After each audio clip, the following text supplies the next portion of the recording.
If you are outside the station parking lot right now on East Broad with that crate in the back of the pickup, do not open it again. Leave the tailgate down, step away from the truck, and keep everybody else back. I mean it. I watched that dog hit the wire door hard enough to bend the latch from up here. That is not panic, and it is not a dog that just got spooked by traffic. The mouth is hanging open because it cannot swallow right. The rope of saliva is not heat stress. The snapping at the bars every few seconds is not normal kennel aggression. Back away and wait for the sheriff unit that is already moving toward you from downtown. If anybody listening is headed this way because he heard a station might be taking animals, turn around. We are not a shelter. We are not a clinic. Do not bring exposed pets, strays, trapped wildlife, or sick family dogs to crowded buildings. You are making a bad situation worse, and you are putting every person in that parking lot one bite away from a death sentence we cannot fix once symptoms start. I am talking plain because that is where we are now. We are past the part where people need comfort first. People need clear words first. This started with bite calls and animal complaints. Same mess I have worked for years. And by the second day, I was standing in a studio trying to explain on air that rabies does not move this fast, should not be jumping through neighborhoods this hard, should not be putting grown men in ambulances and turning them violent before the medic even gets the doors shut. I kept waiting for the pattern to correct itself. It never did. It got worse. It got wider. Now it is stretching from Columbus into Newark, Lancaster, Circleville, Delaware, Marysville, Dayton, Chillicothe, Lima, and up toward Toledo by way of whatever roads are still passable and whatever families still think they can hide a biting dog in the basement until morning. Sunday morning it was raccoons first. That sounds normal if you do my job. Franklin County gets raccoon calls all year. A raccoon out in daylight by itself is not rare enough to panic over. A raccoon staggering through a yard in Whitehall, foaming, falling into a kiddie pool, then charging the first person who came out with a broom. That gets your attention. Dispatch sent me and one deputy. We got there and found the homeowner shut in his garage, yelling through the side door, blood on one sock, saying the thing had gone after his little boy and then turned on him when he kicked it away. The raccoon was under a swing set, thin, wet around the mouth, face set wrong. It was not hissing much. It was lunging in short bursts, slamming itself into the posts when we moved around it. I pinned it with a control pole, got it into a cage after too much trouble, and called for exposure paperwork. Same hour, another call from Reynoldsburg. House cat, indoor most of its life, started attacking mirrors, bit the owner's hand, then ran into the laundry room and kept throwing itself at the dryer door. That should have been 2 weird cases in one shift. It was not even the start. By noon, I had 3 more. 2 skunks in Gahanna, one dead after hitting a porch rail hard enough to break a tooth, one still moving in circles in a driveway. Then a Labrador in Groveport that had been fine at breakfast and was trying to tear through a baby gate by lunch. I need to be careful here because people keep hearing one thing and filling in the rest with movie junk. Rabies, real rabies, usually takes time. The virus travels through nerves. Exposure today does not mean symptoms in a few hours. In animals and humans, it is usually weeks, sometimes longer, depending on where the bite happened and how much virus got in. Once symptoms show, that is the part everybody dreads, because after that, your odds are terrible. The problem was, what I was seeing did not fit the timing. The Groveport dog had nipped at a raccoon the night before, according to the owner. That should not have put him into a full neurological crash by lunchtime. I said that in the kitchen while the owner kept insisting he was vaccinated, and I believed him, because he pulled the tag records up on his phone with shaking hands. I had no clean explanation. I still do not have one. By late afternoon, the phones at Animal Control were stacked so deep the front desk could not clear a line before another one lit up. People were saying their dogs did not just get mean, they got locked on. They would fix on one doorway, one person, one sound, and keep hammering at it. A woman in Bexley said her vaccinated terrier tore open its own gums, chewing at a crate seam after it bit her husband. A farm call came in from just outside Canal Winchester, where 2 goats had been found dead, and the family shepherd was pacing the fence line with blood all over its muzzle, still trying to get at the pen. The shelter asked whether we could start emergency intake for quarantine cases. We said no, because quarantine does not mean much when half the exposed animals were already symptomatic before transport even got arranged. The first human call that made me stop moving for a second came from a medic I know. He was in the back of an ambulance headed west on Interstate 70 from near Etna. He did not call through official channels. He called my cell because he knew I would answer on a Sunday. He said they had a man in his 30s, picked up from a gas station lot, after what police were calling a drug event. Bitten forearm, confused, sweating, spitting, trying to crawl off the cot. He said the man kept choking when they tried to give him water, and went wild when the bottle touched his lips. Then the medic lowered his voice and said the patient had just tried to bite his partner through the shoulder of the uniform shirt. Not swing, not shove, bite. He asked me what in the hell makes a person do that while choking on his own spit. I told him what I did not want to say. I told him it sounded too close to furious rabies, and it made no sense on the clock they were describing. He went quiet. Then he said, "He got bit this morning." You need to understand how bad that sentence is. If a man is exposed in the morning and showing full neurological signs by afternoon, that is not the disease we think we know how to chase with normal timelines. If a vaccinated dog is falling apart in less than a day, that is not the disease control handbook we were trained on. The old advice still matters in pieces. Wash bites with soap and running water for a full 15 minutes if you can. Flush the wound deep. Get to a hospital or urgent care that is still doing post-exposure treatment. Do not wait on a callback. Do not decide to see how it looks in the morning. But I cannot sit here and pretend the old margin for error is still there. It is not. We are watching people go from exposure to confusion in the time it used to take us to finish the report. The reason I ended up here on the microphone instead of in a truck all week is because by Sunday night, one of the local hosts started taking calls from all over central Ohio, and he was giving people bad advice fast. Not because he was stupid, because he was rattled and trying to sound useful. He told one caller to tie a dog up and monitor it. He told another that human rabies is basically impossible in the United States if the person gets care. Under normal conditions, with normal exposure windows, that second sentence would not have been crazy. In this mess, it was poison. Somebody at the station knew somebody at the sheriff's office, and the sheriff's office knew me. I drove downtown after dark, still in bike gloves and boots because I had not made it home yet, walked into the studio, and took the headphones from a man who looked like he had aged 10 years since dinner. The first thing I said on air that night was that if your pet suddenly cannot swallow, starts biting at light reflections, charges familiar people, or goes from hiding to non-stop attack behavior, you do not comfort it with your hands, and you do not try to snap it out of it. You isolate it behind a real barrier if you still can. A shut door, a garage with no one inside it, a vehicle crate you are not touching again. Then you call for help, and you tell the person on the line whether saliva or teeth got into skin.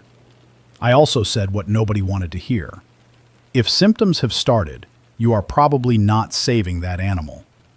There were people crying on the phone inside the first hour. A man from Hilliard said his daughter's beagle had slept in her bed every night for 9 years and was now tearing at the mattress because she shut the bedroom door on it.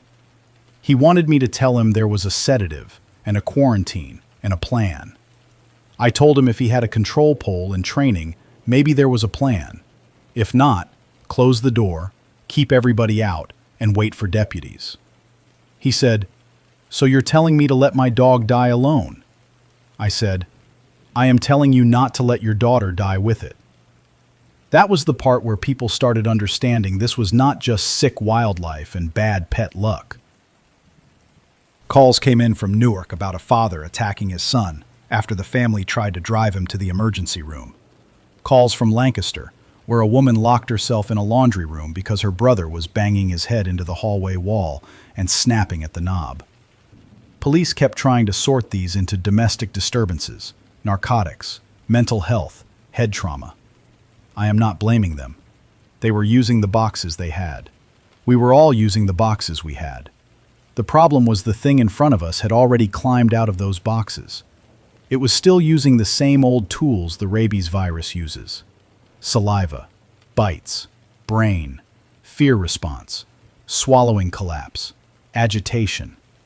But it was moving on a clock that belonged to something else. Monday morning, the Ohio Department of Health put out language that was careful and slow. Suspected neurological aggression events. Avoid contact with saliva. Report abnormal animal behavior. Seek immediate medical care after bites. They were trying not to outrun the lab work. I get that, I really do. But by Monday morning, I had already seen enough to know we were behind the animal. A school bus driver near Pickerington called in after parking his bus across a road because 3 loose dogs were standing in the lane ahead, not milling around, not barking and backing off, just standing there stiff and staring. When he leaned on the horn, one charged the bumper and kept biting the plastic grill. The kids were still on the bus. He kept the doors shut and waited 22 minutes for deputies because one of the dogs circled to the rear and started jumping at the emergency exit. That is the kind of delay that eats a county alive. Every call ties up more people than it should. Every exposure creates more exposures. On that same morning, Fairfield County asked for help with fairground space because local kennels were full and nobody wanted symptomatic animals inside city limits. By noon, they were not asking for kennel space anymore. They were asking for secure disposal guidance. That is where a lot of the public still has not caught up. This is not just about finding room. It is about what happens after you put something in the room. A quarantine kennel works when you have a disease with a window you can observe and staff who are not getting splashed, bitten, scratched, or cornered by panicked owners demanding to visit. One shelter worker in Delaware County took saliva to the eye while trying to transfer a mixed-breed dog from a van crate into an isolation run. She had a face shield flipped up because it was fogging. 1 second. That is all it took for her whole life to split in half. People keep asking whether this is airborne. Listen carefully. What I have seen still points to saliva and direct exposure doing most of the work. Bites, scratches with contaminated saliva, spit into eyes, mouth, open skin. That part matters because it means distance and barriers still work. A shut door still matters. A car window still matters unless it breaks. Gloves help, but not if the teeth go through. A mask helps with splatter, not with a dog clamped onto your hand because you tried to drape a towel over its head. A lot of the deaths in the first 2 days came from normal human instincts. Picking up a familiar pet, pulling somebody off a family member barehanded, trying to hold an uncle down in the back seat during a run to the hospital, kissing a dog that was drooling because you thought it was sick and scared. A disease can use love just fine. It does not care what feeling carried the exposure. Monday afternoon, I left the station for the first time since I got there because a veterinarian in Grove City asked for extra hands. Not treatment hands, carrying hands. She had boarded up the front half of her clinic and was triaging from the parking lot with one tech and her husband. Normal emergencies had stopped. Everything coming in was bite exposure, neurological crash, or people begging for vaccine records because they wanted some proof the animal in their truck could not possibly be the source. She had 3 dogs in separate steel cages, all still ambulatory, all lunging non-stop, all from different sides of the county. One had a current rabies certificate.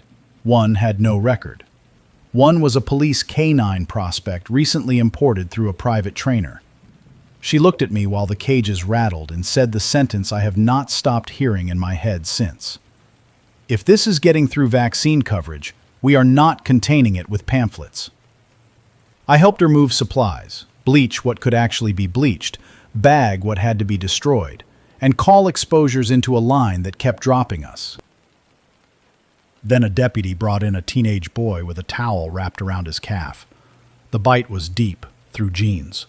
The boy said the dog had come out of nowhere near a retention pond behind a strip mall. He said it looked normal until it hit him. No stagger, no foam, no circling, just a hard sprint, one bite, then it ran into brush. That worried me more than the obvious cases. Everybody knows to fear the drooling wreck that cannot stand right. Almost nobody is ready for the one that still runs clean and only shows itself after the teeth are already in.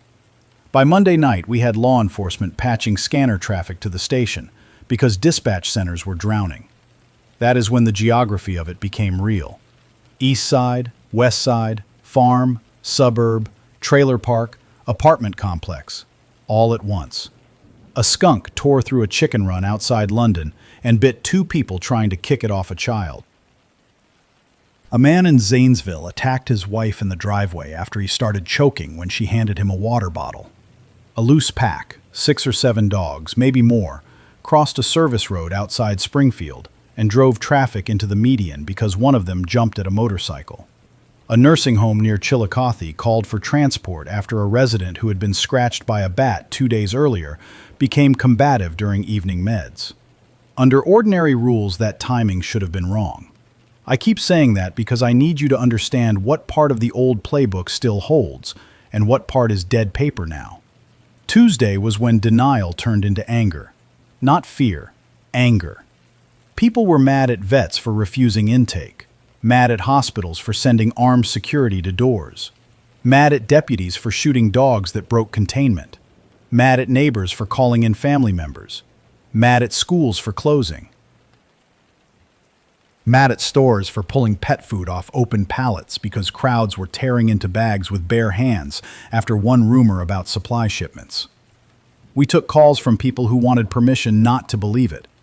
A man from Upper Arlington spent 6 minutes trying to corner me into saying his vaccinated spaniel could not be a threat because he had the paperwork right in front of him. I asked if the dog had tried to bite anyone. He said it had bitten his wife, his brother, and the glass door when a delivery van stopped outside. I told him paperwork was not going to stop teeth. He hung up on me and called back 10 minutes later sobbing because his wife had started gagging when she tried to drink from the kitchen sink. You want the truth from inside this room? I will give it to you. The station stopped being a station by Tuesday afternoon. It turned into a relay point with microphones. We had a county map on the wall with marker circles where confirmed aggression clusters were building. We had one person screening calls for actual exposure and another screening for rumor, because rumor was making people do things that got them bit. We had a deputy asleep on the hallway floor with a 12 gauge across his chest because he had worked 19 hours and refused to go home. We had a volunteer nurse from Mount Carmel downtown writing, "Wash 15 minutes," on paper scraps and shoving them at anybody who came through the door asking what to do after a bite. The original host was still there, to his credit. He stopped pretending he knew things he did not know. He ran phones, read road closures, and carried coffee in paper cups until his hands shook.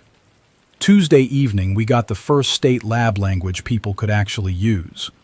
They were calling it a lyssavirus variant. That is the family rabies belongs to.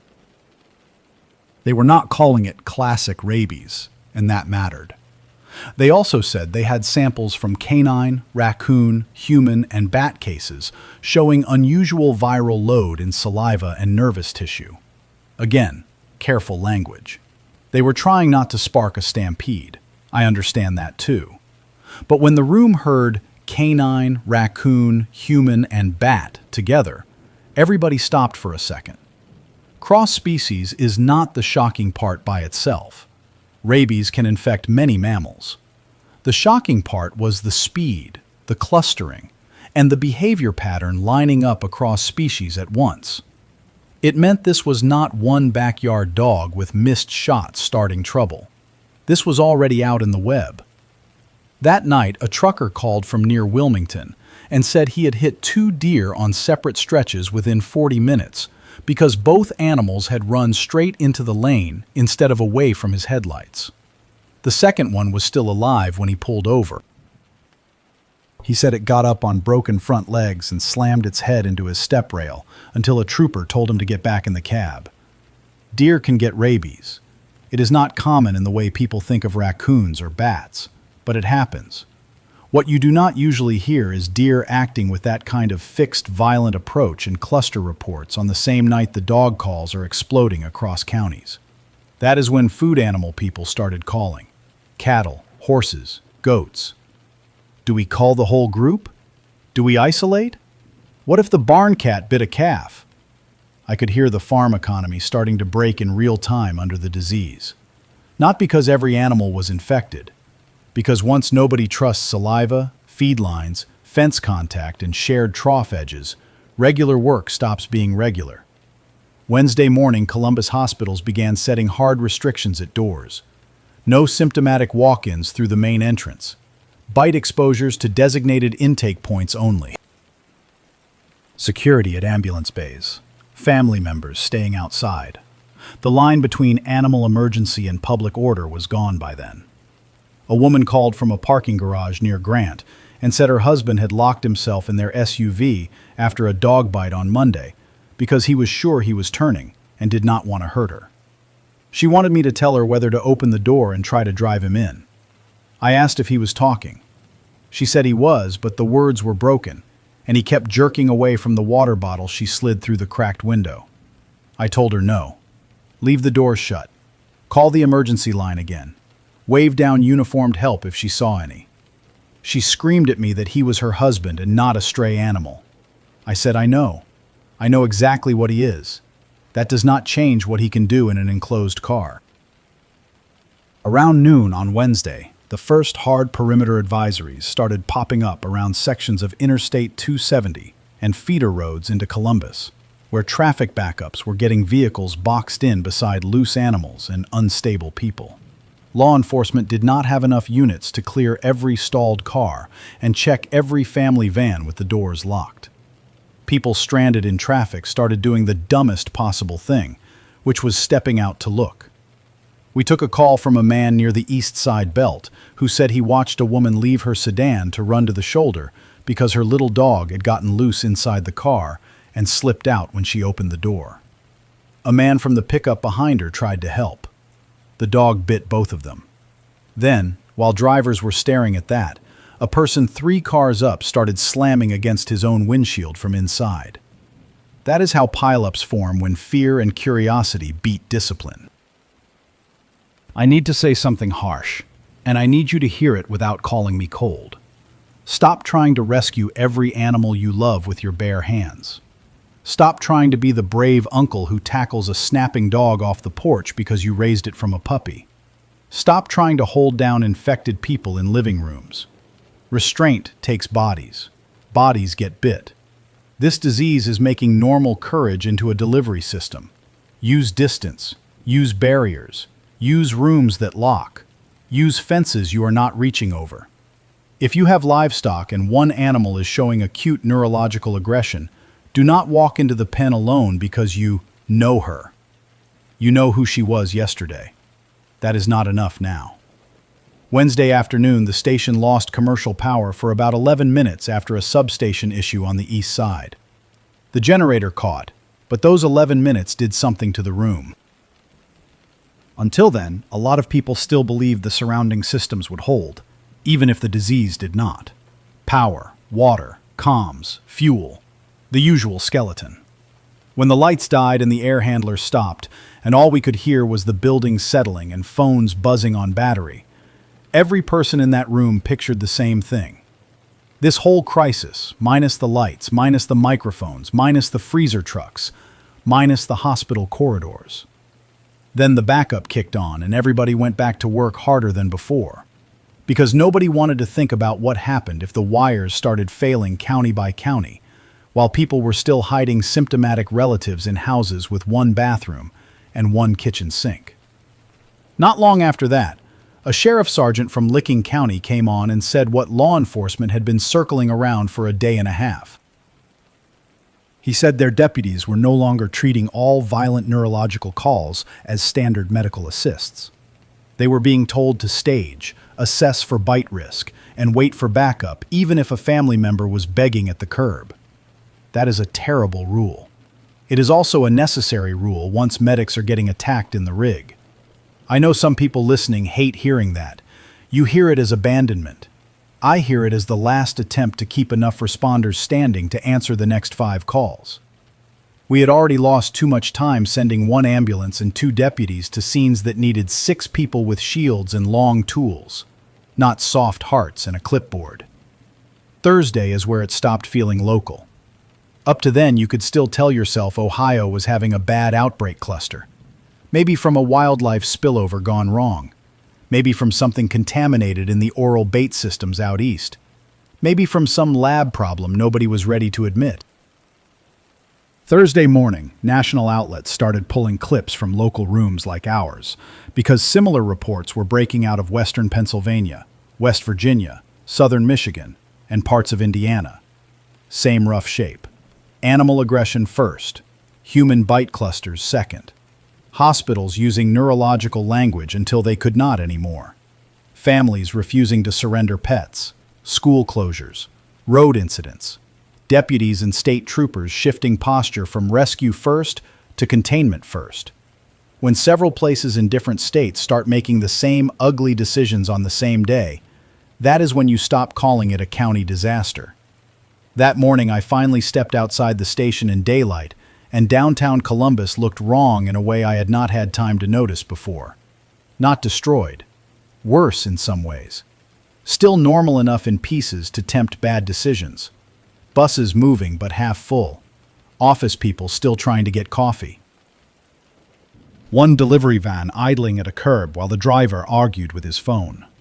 Then, on the next block, a deputy cruiser angled across a side street because a woman was standing on the hood of her own car, screaming that her son was in the back seat and would not stop biting the upholstery.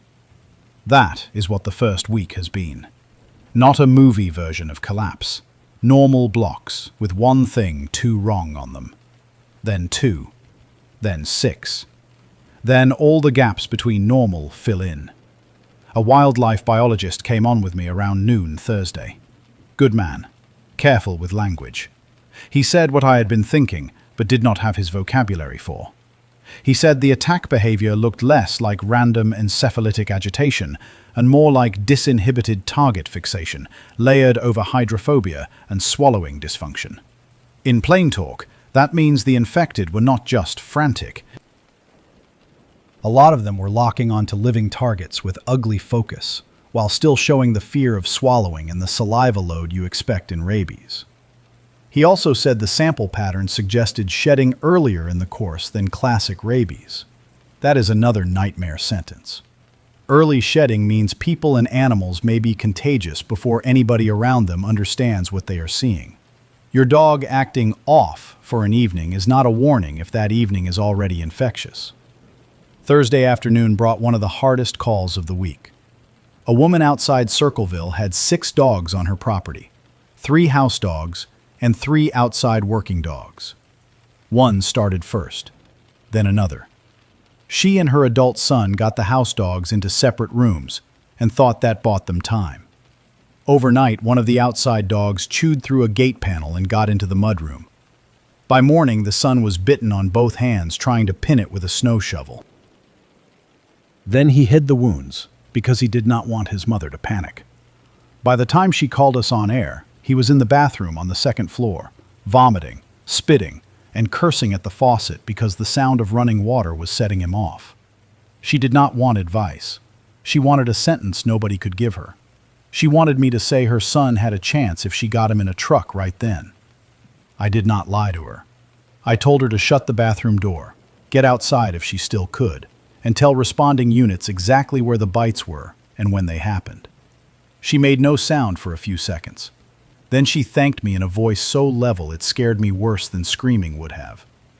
By Thursday evening, the first organized pet dumping reports started coming in. Not because people are evil across the board, because some people cracked. Parking lots near fairgrounds, road pull-offs by state routes, crates set down near clinic doors after hours. Dogs tied to shopping cart corrals, cats in carriers with records taped on top. Some sick, some exposed, some probably healthy but unwanted because owners could not tell anymore and were afraid to keep them in the house with children. If you want one clean example of a society losing its grip, there it is. The point where people stop asking for help with the animal and start trying to move the problem physically closer to somebody else before it reaches the kid's bedroom. We had deputies telling people over and over that abandoned animals were creating fresh exposure zones, and it barely mattered. Fear beats signage every time. Friday morning, the federal briefings finally caught up enough to use the word everyone had been avoiding. Rabies. Variant rabies, accelerated course, suspected altered transmission dynamics, all the extra language around it, but they used the word. That changed the calls again. Once the public hears a name it knows, it starts dragging every half-memory attached to that name into the room. People started asking about bats in attics from years ago, old dog bites, barn cats, wild foxes, everything. For some folks that fear was irrational. For others it was late but justified. One retired man in Marion called because he had put down a raccoon himself on Monday after it came after his trash cans and had skinned his knuckle moving the carcass with a shovel. He had not thought much about the saliva on the metal. By Friday he was shaky and said swallowing his coffee felt wrong. I told him to get help immediately and not drive himself if he was already having throat spasms. He said the nearest neighbor had left town. That is another piece of this nobody talks about enough. Rural distance turns a dangerous hour into a fatal one. Friday was also the day the first serious firearm questions hit the line in volume. People asking what caliber stops a charging dog. What about a big shepherd? What about a person in a hallway? What about through a car door? I am not going to sit here and play internet tough guy with ballistics. If you are at the point where you are asking that on an open phone line, your problem is already too close. In my work, the safest capture tool is distance and containment, not a shot. In this week, a lot of people did end up shooting infected animals because no other barrier held. Deputies did. Farmers did. Some homeowners did. But every round in a neighborhood creates a second emergency. Misses, ricochet, panic, crossfire when more than one person thinks he is the one in charge. If you have a room you can shut, shut it. If you have a fence you can get behind, use it. If you have to defend yourself, do it. But understand that the goal is surviving the next 10 seconds, not solving the outbreak from your front porch. By Friday afternoon, we had a rough map showing why Central Ohio felt like it was breathing this thing in from every direction. Road corridors, suburban spread, warehouse belts, wildlife edges, shelter transfers, commuters, delivery traffic, families moving between counties when one hospital turned them away. We had calls from people leaving Columbus for relatives in smaller towns, and calls from those smaller towns saying, "Stop sending city cases here." One mayor from a village west of the city came on and said they were blocking non-resident vehicles from entering after dark unless the occupants passed a visual screen. Folks listening hated that too. A lot of people hear any checkpoint and think politics first. In this case, it was disease math. If you do not have a hospital, a full-time police department, or a shelter within 20 miles, one sick dog in the wrong gas station parking lot can wreck your whole weekend and maybe your whole town. Friday evening, one of the engineers at the station caught me in the hall and said there was an animal under the loading dock. I went out with a flashlight and a control pole from the truck I had not bothered unloading all week. It was a raccoon, medium size, wet around the chest from saliva, moving in those jerking bursts I knew too well by then. What bothered me was not that it was there. Downtown wildlife happens. What bothered me was the timing. It waited until one of the side doors opened, and then drove straight at the light gap instead of away from the building. We got the door shut before it made the threshold. The deputy on hallway sleep detail put it down from the top step with one clean shot when it came again. Everybody inside heard it. Nobody said much after. It was the first time the disease knocked directly on the building. That night I stayed on the mic longer than I should have because the calls changed again after sunset. Less denial, more bargaining. People asking whether to leave elderly parents in a house with a bitten son who was still speaking between episodes. Asking whether to put a dog outside in the yard and hope cold weather slowed it down. Asking whether vaccine records from last year still mattered. Asking if a cat that only licked a bite wound could start a chain. I told them the truth every time, even when it made me sound cruel. Leave the bitten person isolated if he is symptomatic and you cannot move him safely. Do not put aggressive animals loose in open yards where a fence is one jump from a neighbor's kid. Vaccine history still matters for the big picture, but it is no shield you can trust with your body when the animal is already showing signs. And yes, saliva contact is enough to ruin your life if it got into damaged skin or the eyes or mouth. Everybody wants one clean line where safety starts. There is no clean line. There is exposure and non-exposure, and the edges are uglier than people want. Saturday, today, is the first day this room has felt less like a local emergency desk and more like one small node in a national failure to get ahead of a disease that is using everything we built to move faster than we can label it. The roads are still there. Stores are still partly open. Some schools are still acting like Monday might happen. But the trust underneath ordinary life is going fast. Parents do not trust the family dog after one snapped growl over a water bowl. Neighbors do not trust each other's garages. Farmers do not trust fence contact. Medics do not trust a patient's mouth even if he is still pleading for help in full sentences.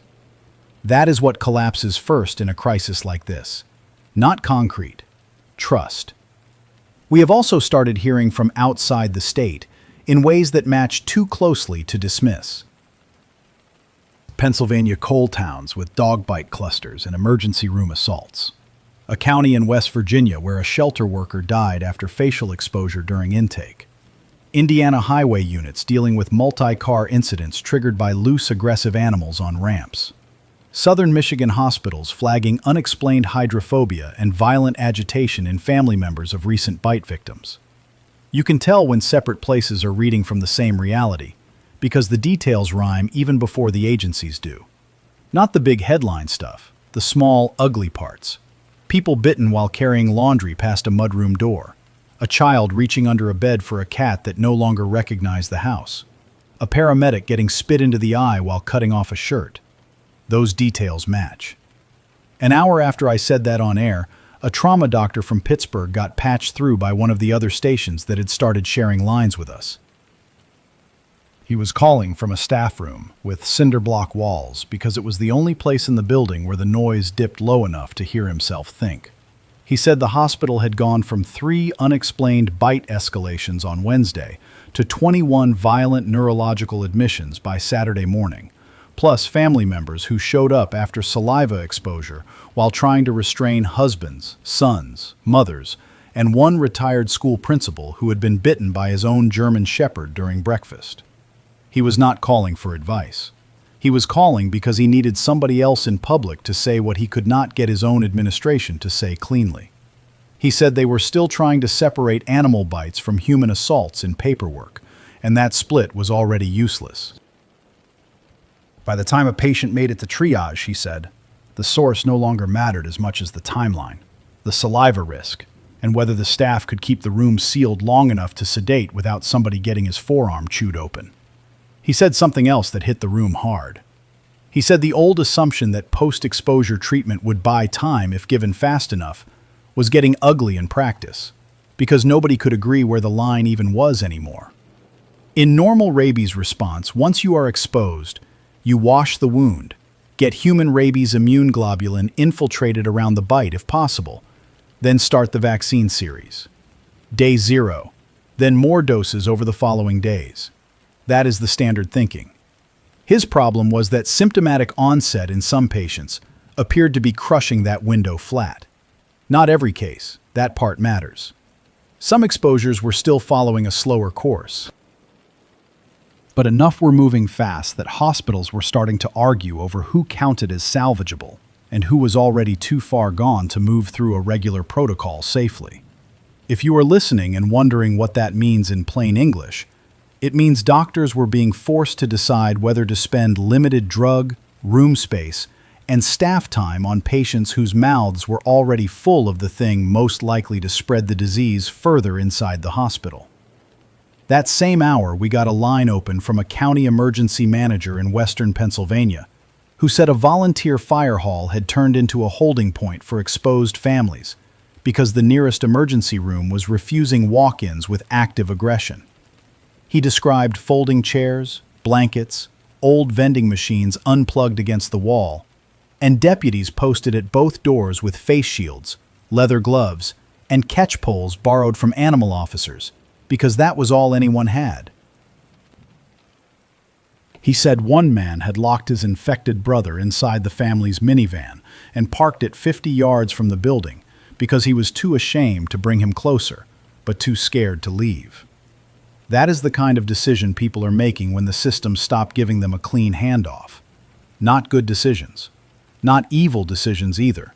Just desperate people trying to store danger somewhere for 10 more minutes while they figure out whether there is still anybody left to take custody of it. By late afternoon, the calls from Ohio were no longer mainly about private homes. Now it was public places.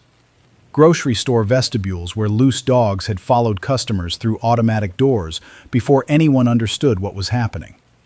A bus stop outside Newark where a man collapsed after a bite wound started bleeding through a pant leg, then lashed out at the first person who tried to help him stand. A pharmacy in Lancaster where the line for wound cleaning supplies wrapped down one aisle and around the pet section because people were buying gauze, soap, gloves, bottled water, and anything else that felt close to control. We had one store manager come on and say he had stopped restocking shelves because every time an employee wheeled a cart into the open, customers mobbed the stock before it was even cut open. He had switched to handing bleach, iodine, tape, and bottled water across the customer service counter one person at a time, with a deputy standing nearby, not because the town had gone insane, but because fear had made everybody fast with his hands and short on patience. Then came the roads. I keep coming back to the roads because that is how this variant turned local outbreaks into regional failure. A trooper outside Dayton reported a 6-car chain crash near an on-ramp after 2 aggressive dogs hit the lane, and drivers reacted 3 different ways at once. One swerved, one froze, one accelerated. Then people got out. You would think by now folks would stop doing that. A lot did. A lot still did not. One woman left her vehicle because she thought a child in the car beside her was being attacked. What she was seeing was a father trying to pin his son back in a booster seat, while the boy, bitten that morning by a loose cat according to later reports, was clawing at the front headrest and spitting bloody foam down the center console. The woman made it 3 cars before a separate man, already symptomatic from an earlier bite nobody around him knew about, grabbed her by the sleeve and went for her shoulder. By the time troopers cleared the scene, they were not handling a traffic collision anymore. They were handling a bite cluster on asphalt in hot exhaust, with half the witnesses trapped in locked vehicles, and the other half screaming directions nobody could follow. A lot of listeners keep asking what changed first in the public mood. Here is my answer after a week of hearing every version of fear there is. The first change was denial. The second was anger. The third was sorting. People started dividing the world into what was clean enough to trust and what was not. This house, not that house. This dog, not that one. This county hospital, not the city hospital. This gas station because the clerk still wiped the pump handles. That little sorting instinct makes sense on an ordinary bad day. In a crisis moving by saliva, it can get you hurt fast, because the thing you are trusting might already be contaminated in the one way you cannot see. A leash clip with spit on it. A porch rail. A steering wheel after a coughing fit. The rim of a water bottle handed back and forth in a truck cab, while everyone is trying to calm one bitten man in the middle seat. I started telling callers to stop asking whether a place felt safe and start asking whether exposure could physically happen there. That is a colder question. It is also the one still worth asking. Sunday morning broke gray and wet in Columbus, And the weather made things worse in stupid practical ways. Rain slicks gloves. Rain makes face shields fog harder. Rain pulls people under awnings and into tighter shared spaces while they wait on rides, medicine, deputies, news, anything. Rain also keeps saliva wet longer on surfaces people touch without thinking. I am not telling you the street became a disease lab every time it drizzled. I am telling you moisture helped every bad habit stick around. We had a sanitation supervisor from Franklin County call in and say his crews were washing bus stop benches, public trash lids, and the entrance rails outside clinics because citizens kept using them to brace themselves while crying, retching, or trying to steady infected relatives who should not have been out in public to begin with. He was exhausted and furious because half his workers had already refused field duty unless the county issued proper splash protection and a hazard pay order. I could not blame him, and I could not blame them. Around 9 that morning, the first agricultural extension agent came on air from west of Columbus and said what rural counties were quietly beginning to fear. He said farms were now facing 3 separate decisions, all bad. 1. Whether to isolate exposed working animals and lose labor they depended on. 2. Whether to destroy animals on suspicion and gut already thin margins. 3. Whether to risk keeping the animals in operation and possibly seed infections across fence lines, auctions, feed deliveries, and shared equipment. He talked about dairy lines, bulk tanks, chute gates, gate chains, milking gloves, and how many of those tasks force a person and an animal into tight, repetitive contact. Then he said something that got almost no reaction in the room until it sank in. He said counties were starting to postpone youth livestock events and close fair barns because nobody could certify that the line between healthy stock and incubating stock still meant what it meant last week. That is when I realized the outbreak had reached the part where even communities not yet full of violent cases would start breaking economically just from fear of contact. By noon that day, we had confirmation that several counties were using fairgrounds for controlled animal intake and euthanasia because local clinics had neither space nor protective gear to keep accepting symptomatic animals. People listening need to understand what that looks like before they invent some dramatic fantasy version of it. It looks like utility sheds turned into cold storage. It looks like pickup trucks lined up on gravel with windows fogged over because the owners cannot stop crying long enough to hand over paperwork. It looks like deputies and veterinary staff standing too far apart from one another because nobody wants to get in the other man's face and forget himself. It looks like laminated sheets with the same instructions repeated again and again. Remain in vehicle, do not open crate, state whether bite exposure has occurred. If exposed, seek human medical evaluation immediately. It is ugly and ordinary at the same time. That is why it hits so hard. There is no spectacle to hide behind, just county people doing tasks none of them thought would ever become the center of public life. A veterinarian from Fairfield County called me after leaving one of those sites. Her voice was flat in the way voices go flat when a person has had to repeat the same sentence all day to grieving strangers. She said the worst part was not the sick animals. It was the healthy-looking ones with recent exposure and uncertain behavior. Owners kept presenting dogs that were still wagging tails, still responding to names, still sitting on command, and asking her whether she could guarantee the animal was safe because it had only fought with a raccoon once, or had only licked the face of a symptomatic family member. She had no guarantee to give. Quarantine capacity was gone. Staff were getting contaminated through scratches and face splatter during ordinary handling. She told me she had watched a man almost attack a deputy because the deputy would not let him reach into a carrier for one last pet on the head. The owner was not trying to be reckless. He was trying to say goodbye. The deputy was not trying to be cruel. He was trying to keep the man from taking saliva under a fingernail and turning one loss into 2. That afternoon, rumors about contaminated drinking water started moving through 3 counties at once. This is the kind of thing that happens when a population is panicked, and one symptom of the disease already makes water terrifying to the infected. Somebody hears hydrophobia, and decides the water itself must be part of the outbreak. Then people start hoarding bottled water harder than they already were, and the hoarding causes crowds, and the crowds cause exposure risk. We spent almost an hour beating that rumor flat with help from utility supervisors and a state public health officer.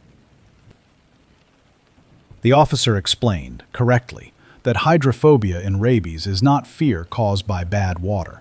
It is a neurological reaction where swallowing becomes painful or impossible, and the sight or sound of water can trigger spasms because the brain is already in crisis. That part was still true here. The rumor was false. The damage from the rumor was real anyway. By the time we got the message out, people in Marysville and Newark were already clearing shelves again because a cousin of a friend had posted that city water was turning people. Near evening, a call came from Toledo that shifted the room. Up to then, we had been talking mostly in county terms, even when the map was spreading. This one came from a transit supervisor who said a bus operator had been attacked by a passenger who boarded with a bandaged hand and seemed embarrassed about it. 20 minutes into the route, according to the supervisor, the passenger started gagging when another rider lifted a sports bottle to offer water. Then he lunged across 2 seats and bit the arm of the man holding the bottle. The driver got the bus stopped and hit the emergency line, but the real problem came after that.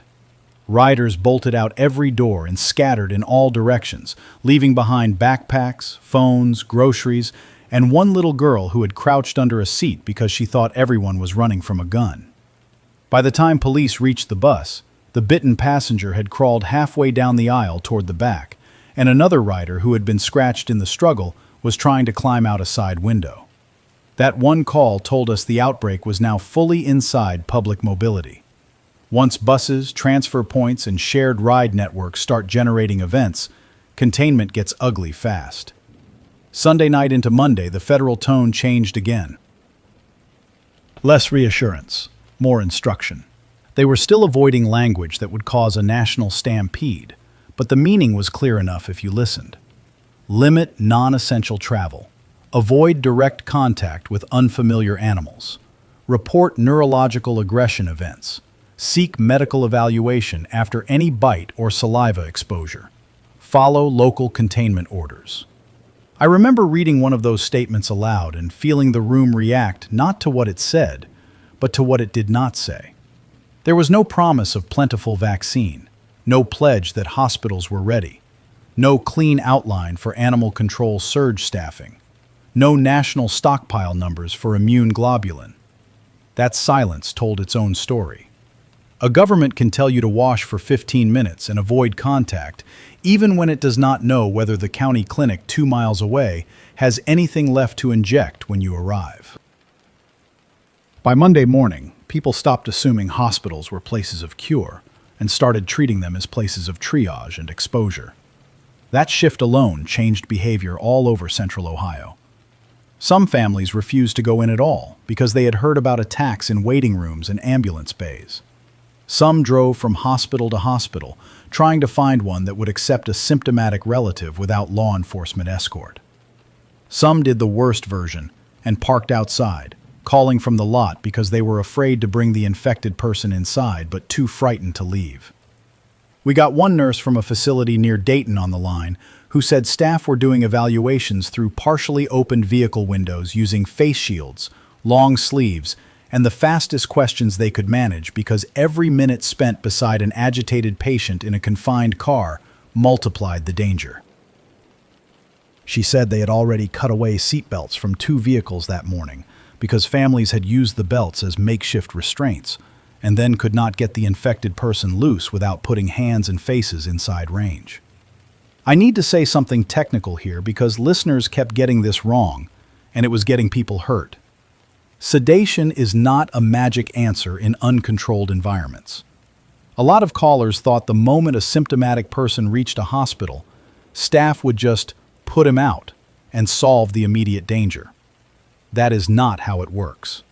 Sedation takes assessment, route, dose, staff, equipment, airway management planning, and a secure enough setting that the patient does not bite somebody during the attempt. Trying to medicate a thrashing, saliva-heavy, neurologically failing person inside a family sedan is not a movie scene. It is how a nurse gets exposed through a glove while another staff member gets kicked into traffic. The doctor from Pittsburgh came back on for 5 minutes and said the same thing, harder. He said people needed to stop imagining a clean handoff at the curb. If the patient was already deep into symptoms, every foot from vehicle to room had become its own incident. That afternoon, Columbus City Schools announced extended closure for in-person classes, and several surrounding districts followed. Not because children were suddenly the main transmission source, because schools sit inside the same network as every other system now under strain. Bus drivers exposed, parents hiding bites, pets in homes acting strange, custodians cleaning bodily fluid spills in office bathrooms after distressed adults came in to beg for help. One superintendent told us off-air that he had 3 separate reports of elementary students showing up with bite wounds that had supposedly come from family dogs over the weekend. And each set of parents had begged school staff not to call anyone because they had it under control. Schools cannot operate on private promises in a crisis like this. The closure notices hit hard because they stripped away one more piece of normal routine, and routine is what keeps half the public from breaking into either panic or numbness. Then, the pet food distribution chains started wobbling. That sounds small next to hospitals and highway crashes, but it mattered immediately. Delivery drivers were refusing certain drop routes after loose dog incidents at loading docks. Warehouse workers were calling out after a symptomatic stray got into a yard in Grove City and bit one forklift operator before security put it down. Small-town feed stores were being mobbed because people with livestock feared supply interruptions and wanted to buy out dry feed, mineral blocks, fencing staples, disinfectant, and dog food in one trip. Once that happens, the people who actually need those stores for daily operations cannot count on regular flow anymore. We had one cattle farmer from near Washington Courthouse call and say he was not scared of the disease itself on his place yet. He was scared that panic buying in town would leave him short on basics while he was trying to keep exposed animals separated and his kids out of the barn. Crises are not just made of direct casualties. They are made of ordinary tasks going bad at the same time. Late Monday, we got our first solid reports of organized roadblocks run not by law enforcement but by locals. Some were just pickup trucks angled across gravel roads with handwritten signs telling outsiders to turn around. Some were church parking lot volunteers screening vehicles for bites, symptoms, loose animals, and residency. Some were flat-out illegal checkpoints with armed men who had decided the county line was now their responsibility. I did not celebrate any of it on air. People need to hear that. Improvised local control can save a town one day and get innocent people hurt the next. A pregnant woman from outside Logan called crying because a group of men at a volunteer roadblock refused to let her husband bring her through after one of them saw a bandage on the husband's wrist. He had cut himself on wire 2 days earlier, not been bitten, but there was no clean way to prove that to strangers carrying rifles and fear. At the same time, a village mayor called later and said his people had turned away 3 vehicles carrying symptomatic relatives who would have overwhelmed the town's tiny clinic in one afternoon. Both things were true. That is where we were living now.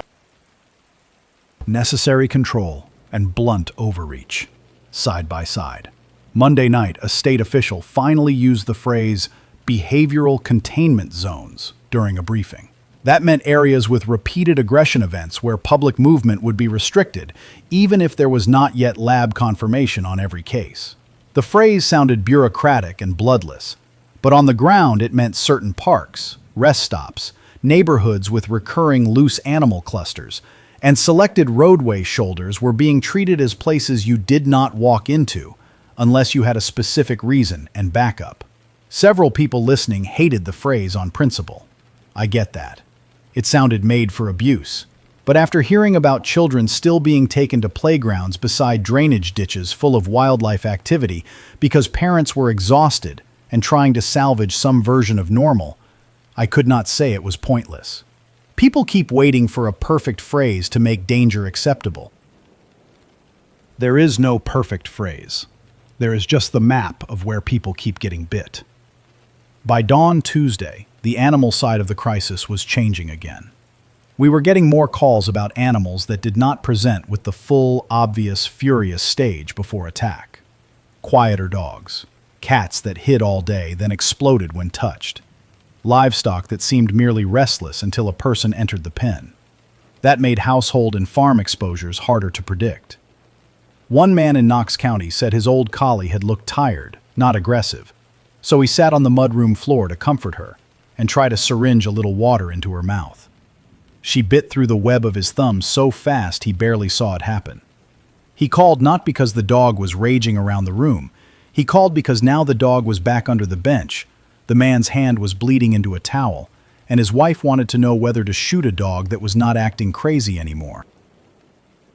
That is the trap people keep falling into, waiting for obvious madness as proof. Sometimes, the bite is the proof. A research virologist out of Cleveland joined us that morning for a short segment and explained one possible reason the behavior looked different. He stressed that labs were still working and nobody had a finished answer.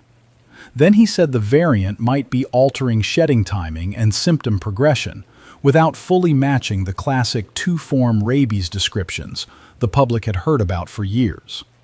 In plain terms, some infected subjects might stay mobile and deceptively coherent longer while already carrying heavy viral load in saliva. That would explain why some callers were describing attacks from animals or people who did not yet look far gone. He also said something I wish more people had heard and absorbed. He said the virus does not need to become airborne to outrun us. It only needs to exploit the moments when human beings still trust proximity. Kitchens, cars, exam rooms, bus aisles, family couches, dog leashes. Once you understand that, the spread stops feeling mysterious. It just feels terrible. Tuesday afternoon, a livestock auction outside Columbus shut down mid-event after 2 dogs got into the parking area, and one attacked a handler unloading small goats from a trailer. People were already jumpy, so the whole place surged at once. Some tried to flee in trucks. Some grabbed children and animals and ran for enclosed barns. Others started shouting that the dogs had come from one of the visiting farms, which may or may not have been true. That kind of blame starts fast in mixed rural crowds because everybody is already carrying his own fear about what he brought in on his tires, boots, and collars. The handler was bitten through the lower leg and went into transport, but not before his brother tried to walk it off with him toward a pickup while still holding the lead ropes from the goats. The brother got saliva from the wound on both hands. He told medics he was fine because the skin was not broken much. That word, much, is getting people killed. Exposure is not graded by how brave you feel about it. Tuesday evening, for the first time, we lost one of the people who had been helping us in the building. Not to a bite in the station. To an exposure from before he ever got here. It was one of the phone screeners, a county employee who had been sleeping on a cot in a side office between shifts. He had taken a scratch from his own cat on Friday while boxing the animal into a laundry room after it went after the curtains and his wife's legs. He had washed the scratch, slapped antibiotic ointment on it, and kept working, because that is what normal adults do with normal scratches. Tuesday afternoon, he complained that the air in the room felt wrong when somebody opened a water bottle beside him. By evening, he was sweating through his shirt and staring at the sink in the break room with an expression I do not ever want to see again. Deputies got him isolated fast. An ambulance staged outside. Nobody in that room forgot the lesson after that.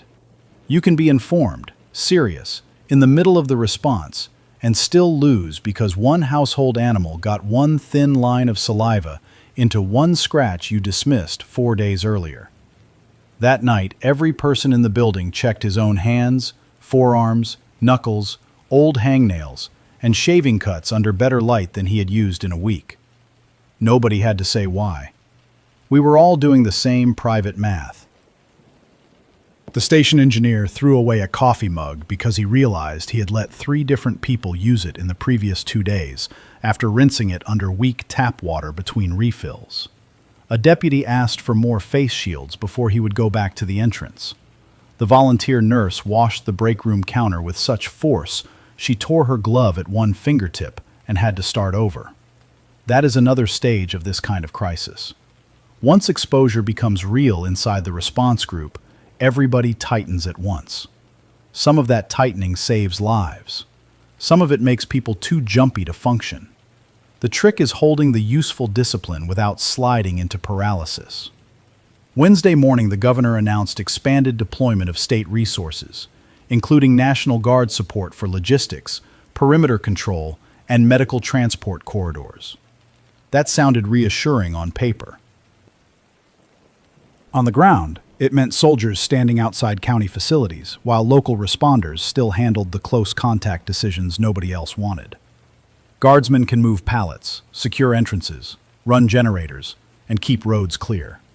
They cannot make a panicked father surrender an infected daughter faster, or help a vet decide which dog in the truck bed has crossed from exposure into active danger. One sergeant came on and said his unit was establishing a protected route between 2 hospital systems because ambulances had begun rerouting around local snarls and volunteer roadblocks. He sounded steady. Then he admitted they had already had 2 incidents where family vehicles tried to follow the ambulance convoy through the secured line because people believed getting close to the route was the same as getting access to care. That is where desperation was now. Folks chasing the shape of order, even when they were not part of it. By midday Wednesday, the phrase "pet surrender curfew" was circulating in some counties. People hated it instantly, which I understand. Nobody wants the government telling him when he can hand over an animal. The logic was brutal but simple. Too many owners were arriving at clinics, fairgrounds, and shelters after dark, with poor visibility, agitated animals, and no advance notice, forcing tired staff into close-range handling at the worst possible time.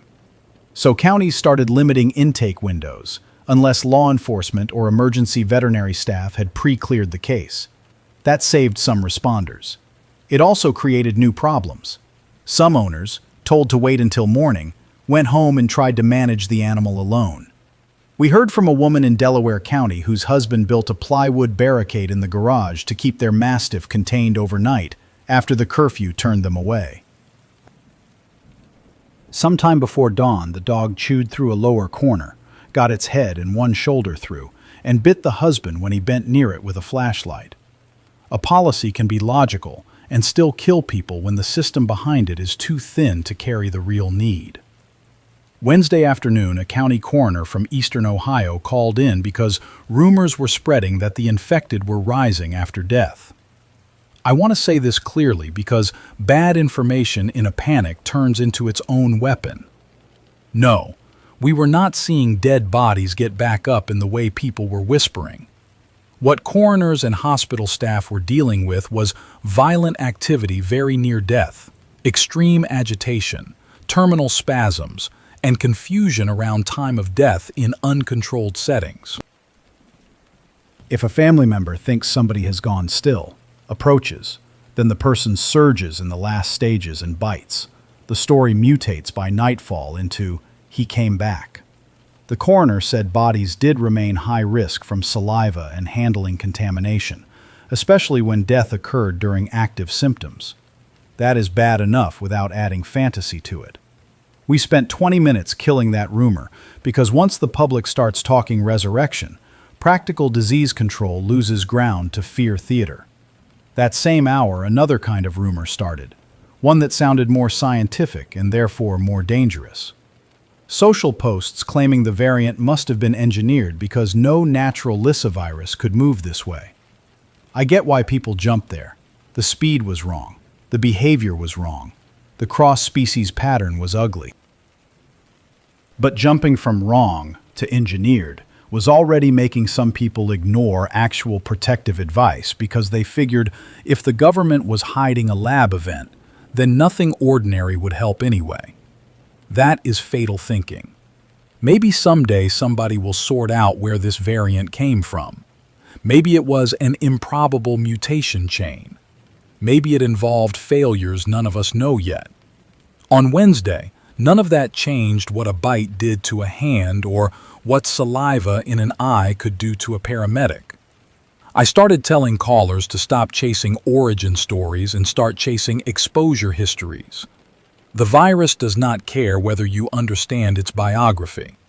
Late Wednesday, a prison in southern Ohio reported suspected cases among staff and service animals after a transport vehicle struck a loose dog on an access road, and one officer handled the injured animal barehanded before it bit him.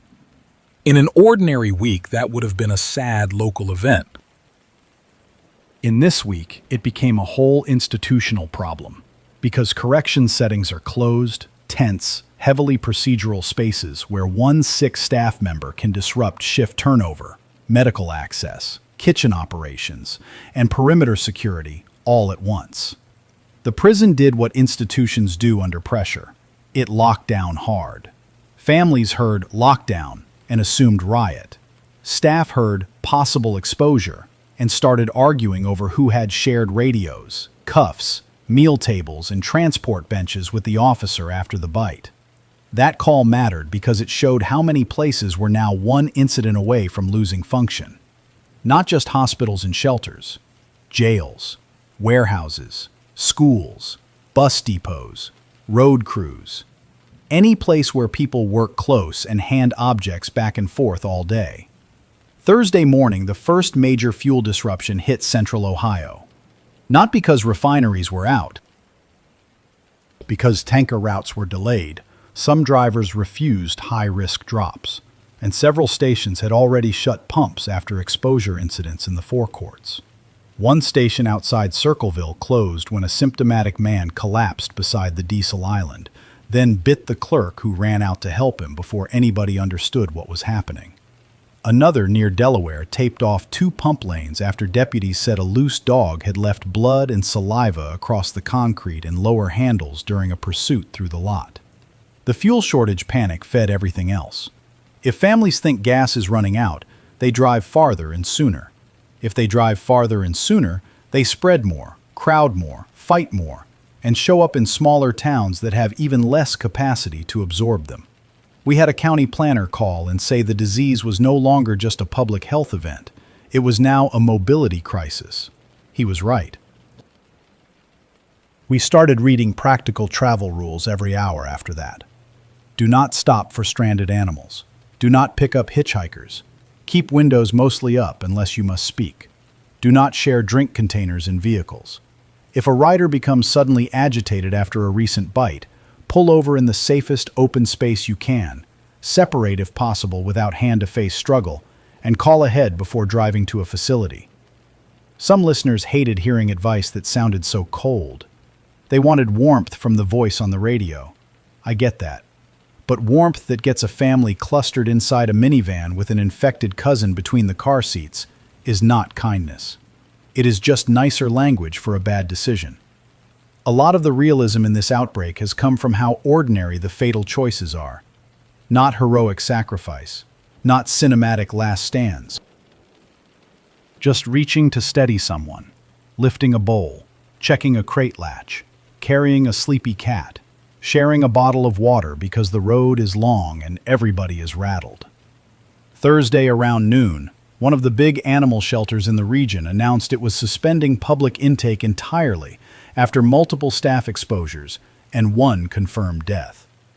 That sent a shock through the call volume because thousands of people had been clinging to the belief that no matter how bad home got, there was still a building somewhere that could take the animal away and make the decision for them.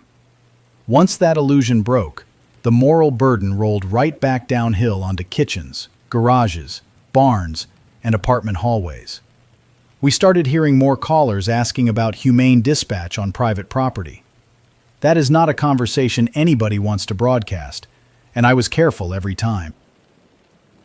I would not give macho talk, would not turn it into a ballistics segment, would not pretend a terrified owner was now a field expert because his county shelter shut the gate. I told people to use law enforcement or veterinary support whenever they still could, to prioritize barriers over direct confrontation, and to understand that trying to save an obviously failing animal by staying inside biting range was not mercy if it left another human exposed in the same room. By Thursday evening, the disease had begun to split families in a more direct way, not just through grief, through disagreement. One spouse wanted to report the bitten son. The other wanted to hide him. One brother wanted to surrender the dog. The other said no one was taking it alive. One daughter wanted to leave town before the roads fully jammed. Her father wanted to stay because the grandparents lived 10 minutes away and might need help. Those arguments were happening in normal living rooms, with normal people who had never thought of themselves as crisis decision-makers.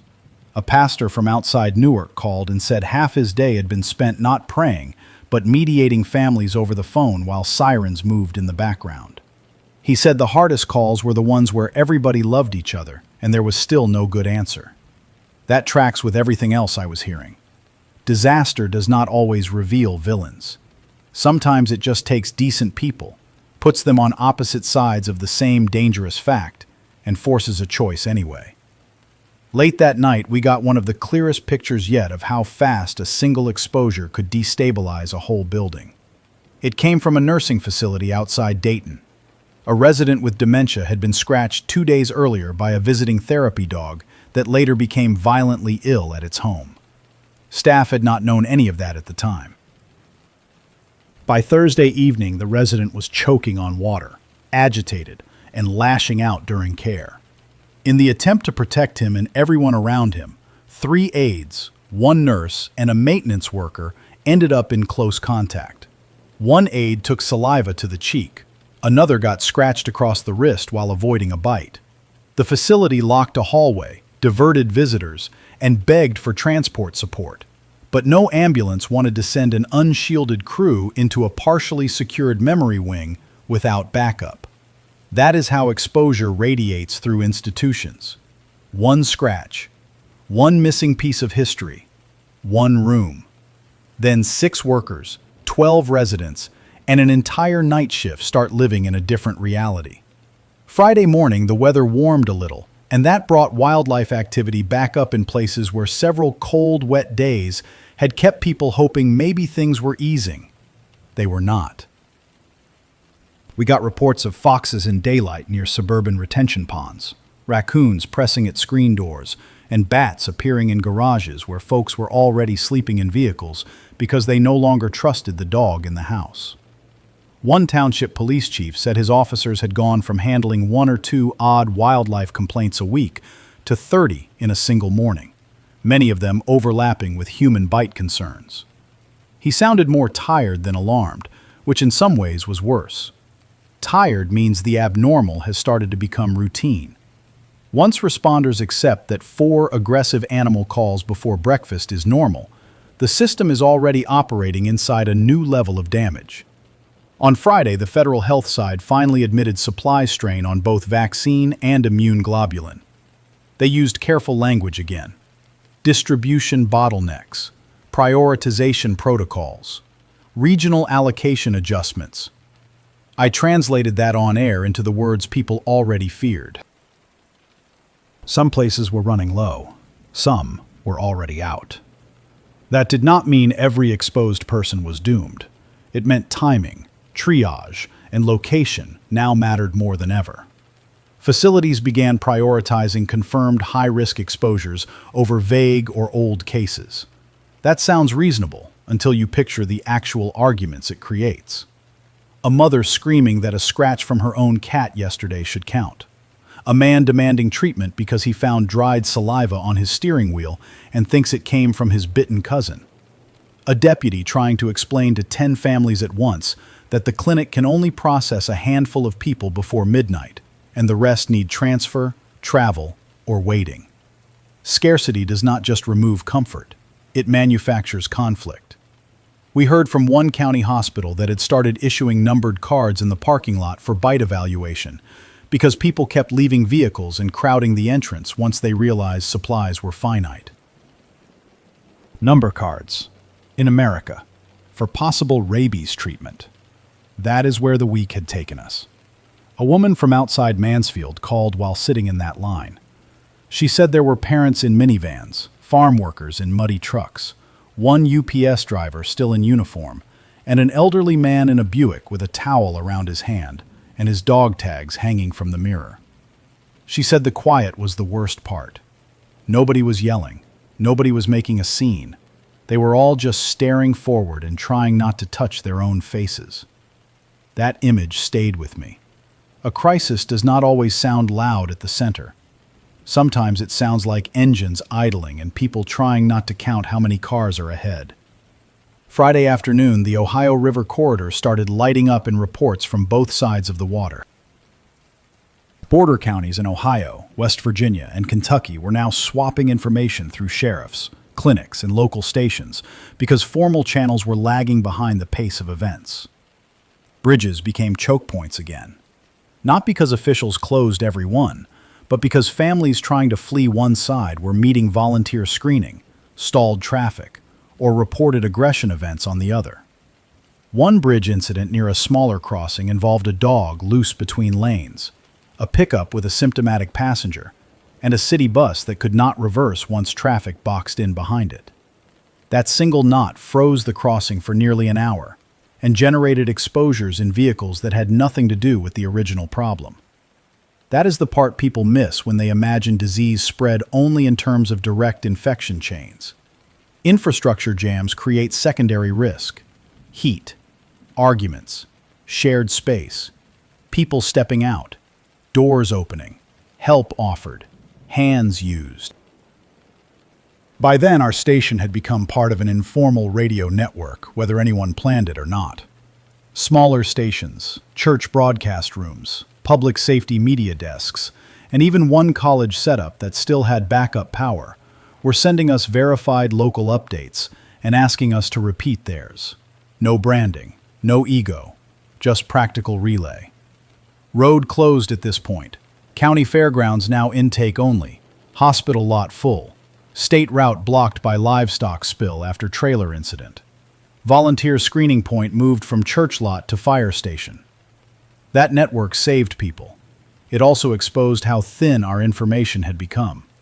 Half the country was now depending on patched-together local voices because national coverage was too broad to tell a man in Newark whether the nearest still-functioning bite clinic was north, south, open, or already out of globulin. Disaster gets personal faster than large systems can talk. That Friday night, we finally had to lock the station tighter than before, after a family showed up in 2 vehicles with 3 crates, 1 symptomatic dog, 1 bitten teenager, and a grandmother who insisted the station had the doctor man. There was no doctor man. There was just a nurse volunteer, an exhausted deputy, and a room full of microphones. The family had driven from a county west of us after hearing our broadcast and deciding a radio station that sounded organized must also be providing treatment. That is what happens when official capacity goes blurry.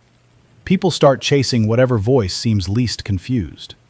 We kept everyone outside behind the lot barrier, got a county response team moving, and spent 20 minutes explaining through a portable loudspeaker that nobody inside would touch the crates or the boy until proper support arrived. The grandmother kept pounding the steering wheel and shouting that if we could talk so much, we could help. She was wrong, and she was not wrong. Words do help. They just do not put gloves on hands that are not there. Saturday started with a new problem: people attempting home quarantine in apartment buildings. It had already happened in scattered form, but now it was becoming visible. Neighbors were reporting barking, slamming, and screaming through shared walls. Landlords were calling because tenants had chained dogs on balconies or locked symptomatic relatives in spare rooms with furniture shoved against the knob. A building manager in Columbus described trying to evacuate one floor after a resident posted on the hall chat that her boyfriend had been bitten and was having some kind of episode. That phrase gets people killed. Some kind of episode. It turned out to be full hydrophobia, violent agitation, and a room sprayed with saliva from repeated coughing and gagging. The building manager did the right thing in one sense and the wrong thing in another. He cleared the hallway fast. Then he went back with a wet towel over his face, because he thought maybe he could reason with the man through the door. He came back out with a torn sleeve and blood on the towel. Good intentions again. Same outcome. Saturday midday brought our first large warehouse closure tied directly to workforce exposure.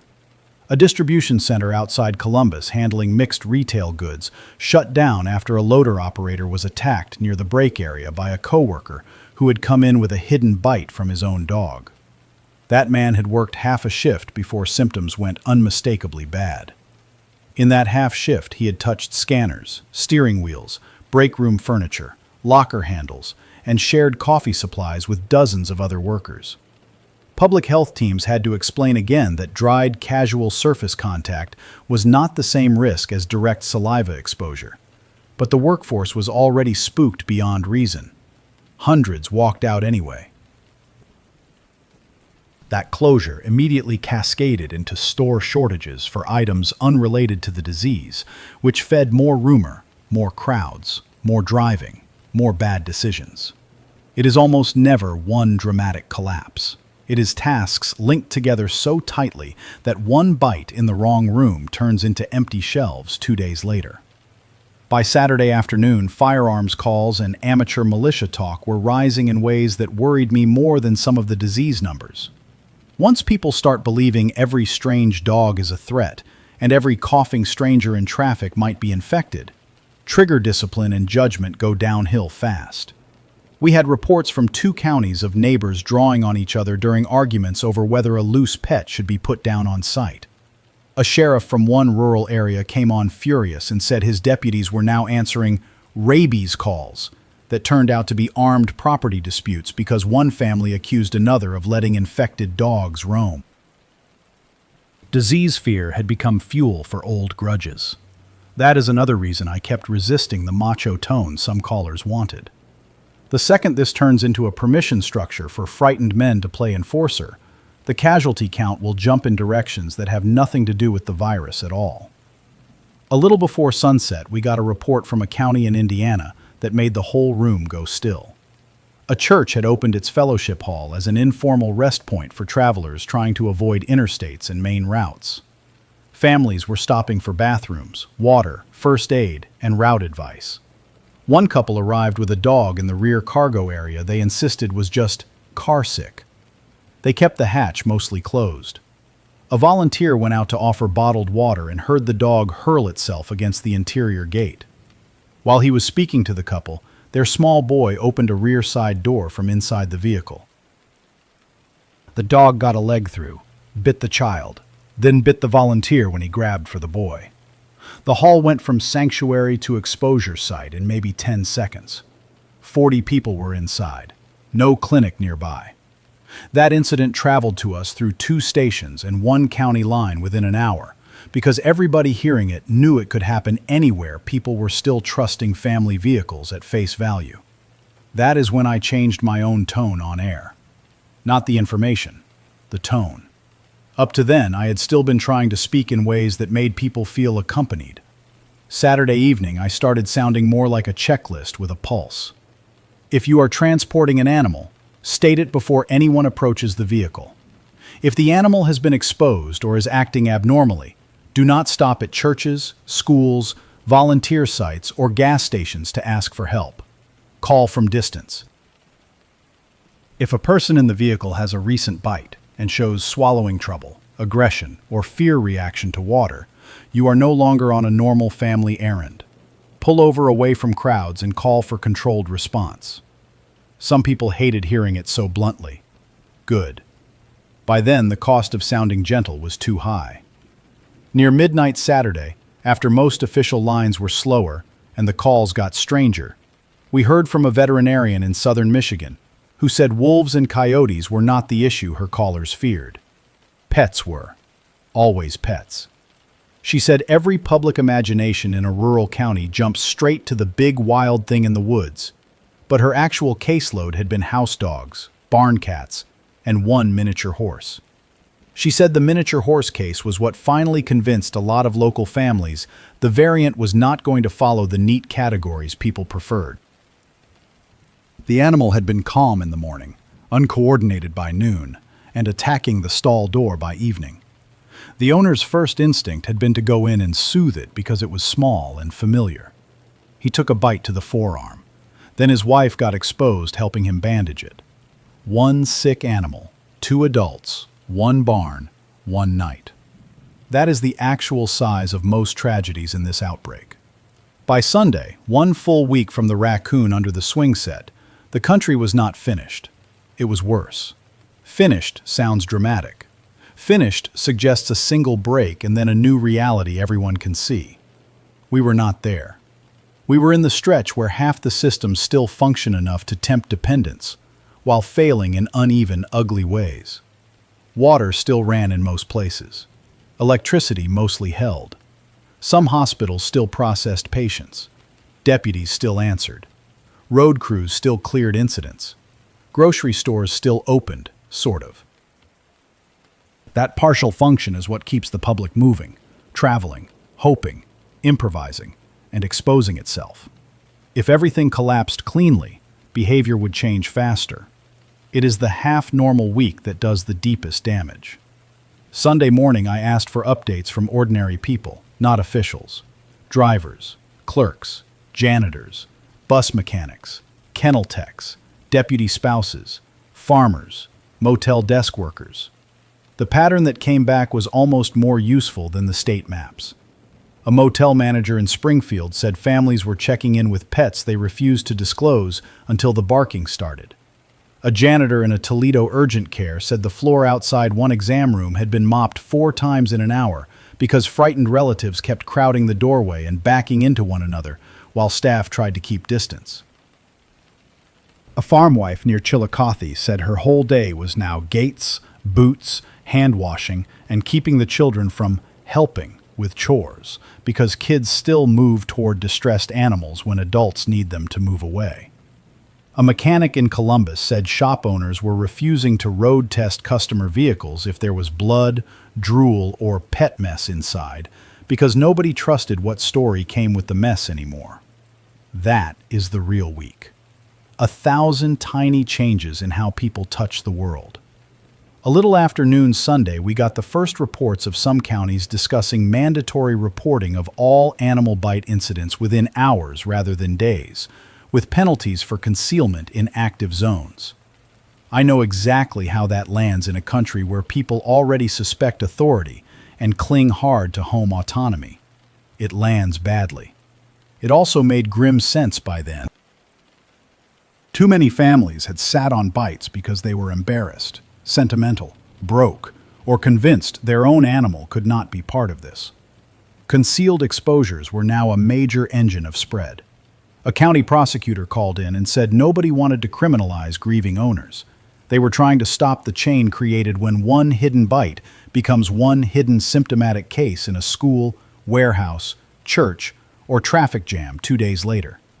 Whether those orders would hold up, whether they would be enforced fairly, whether people would obey, all of that was still unclear.